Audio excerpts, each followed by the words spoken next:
Queries आज हम बात करने वाले हैं कुछ इंपॉर्टेंट सवालों पे जो कि आईटीआर फाइलिंग के दौरान हमारे बीएलईज फेस करते हैं। तो चलिए जानते हैं कुछ इंपॉर्टेंट सवाल और उनके जवाबों के बारे में, ताकि आप फाइलिंग के दौरान उन चीज़ों को अवेयर कर सकें, उन चीज़ों के बारे में अवेयरनेस आप तक पहुंच सके। तो सवाल मैं स्टार्ट करना चाहूँगा मैम कि आईटीआर फाइलिंग के लिए कौन कौन से बेसिक डॉक्यूमेंट्स रिक्वायर्ड होते हैं। जिस टाइम पे अगर आप फॉर्म जो है फिल कर रहे हैं, अगर कोई पर्सन सैलरीड पर्सन है तो हमें फॉर्म 16 की रिक्वायरमेंट होती है, पार्ट ए पार्ट बी की। अगर आपके पास में फॉर्म 16 अवेलेबल नहीं है तो हम 26 AS से भी आपकी डिटेल्स फैच कर सकते हैं। अगर कोई पर्सन बिजनेसमैन है या कैपिटल गेन में डील कर रहे हैं तो आपके पास में, अगर शेयर मार्केट में इन्वेस्ट कर रहे हैं तो शेयर मार्केट से कुछ डॉक्यूमेंट होंगे आपके पास में, या आपके पास में LIC हो सकती है या फिर ब्रोकर स्टेटमेंट हो सकते हैं।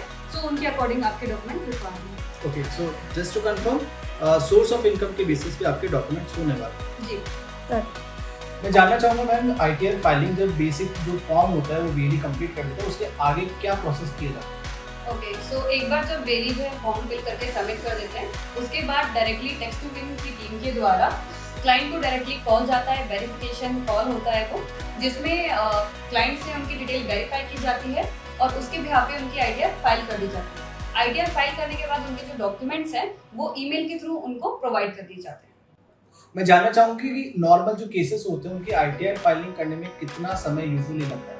ओके, अगर जिस भी पर्सन का आप आईटीआर फाइल कर रहे हैं, सेम टाइम पे आपने प्रॉपर डॉक्यूमेंट्स, प्रॉपर क्लाइंट की डिटेल्स अगर आपने उन्हें प्रोवाइड की है तो सेम डे पे आपकी आईटीआर फाइल करके आपको दे दी जाती है। अगर मान लीजिए किसी केसेस में आपने थोड़ा मतलब डॉक्यूमेंट पेंडिंग है, क्लाइंट से कुछ डिटेल्स पेंडिंग है, तो उस केसेस में 48 आवर्स जो है लग जाते हैं आईटीआर फाइल करने में। ओके, जैसे कि मैं एक बीएलई हूँ, बहुत से कस्टमर्स का सबसे पहला जो सवाल होता है कि उनका यही होता है कि मुझे कितने दिन में मेरा जो टीडीएस रिफंड है वो अवेलेबल हो जाए। एक्चुअली इसमें ना क्लाइंट्स को थोड़ा कंफ्यूजन भी होता है। जब आपकी आईटीआर फाइल हो जाती है, फाइल आपकी कंप्लीट होने के बाद में फाइल को ई-वेरीफाई करवाना भी इम्पोर्टेंट होता है। जब आपकी फाइल ई-वेरीफाई हो जाती है, उससे आपको 15 से 20 दिन के अंदर आपको टीडीएस का रिफंड मिल जाता है। ओके, कितने इनकम तक कोई भी टैक्स, क्योंकि कुछ कंफ्यूजन अभी हो रहा है, कि कितने इनकम तक कोई भी टैक्स नहीं बनता? 7 लाख तक आपका अभी कोई जो है टैक्स नहीं लग रहा है। जो अभी सिनेरियो बन रहा है कि 12 लाख पे क्या हमें टैक्स नहीं लगेगा, तो 12 लाख के लिए आपको नेक्स्ट ईयर से वो जो है आप उसका लाभ उठा पाएंगे। ओके, अगर मेरे पास आईटीआर फॉर्म भरते समय पे इनकम टैक्स पासवर्ड जो ऑप्शन आता है वो अवेलेबल नहीं है पासवर्ड, तो उसमें क्या होने वाला है, क्या प्रॉब्लम मैं फेस आउट करने वाला हूँ? सेम टाइम पे अगर आपके पास में पासवर्ड अवेलेबल नहीं है तो आप वहां पर स्किप कर सकते हैं। जिस टाइम पे हम आपका आईटीआर फाइल करेंगे उस टाइम पे एक ओटीपी की रिक्वायरमेंट होगी, हम आपका पासवर्ड फॉरगेट कर देंगे एंड आपके आईटीआर जो है फाइल करेंगे। अगर मैं आईटीआर यू भरता हूँ तो उसमें कितनी पेनल्टी होती है अकॉर्डिंग टू द इनकम? क्या आप उसकी जानकारी दे पाएंगे?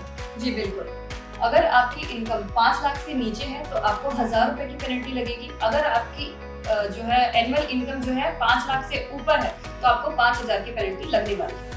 सो वीएलईज, उम्मीद है आप सभी के सवालों का जवाब आपको मिल गया होगा। और फिर भी मैं बताना चाहूँगा कि अगर आपका कोई सवाल है तो नीचे प्रोवाइडेड नंबर्स पे और ईमेल एड्रेस पे अपने सवाल आप शेयर कर सकते हैं, कंसर्न शेयर कर सकते हैं।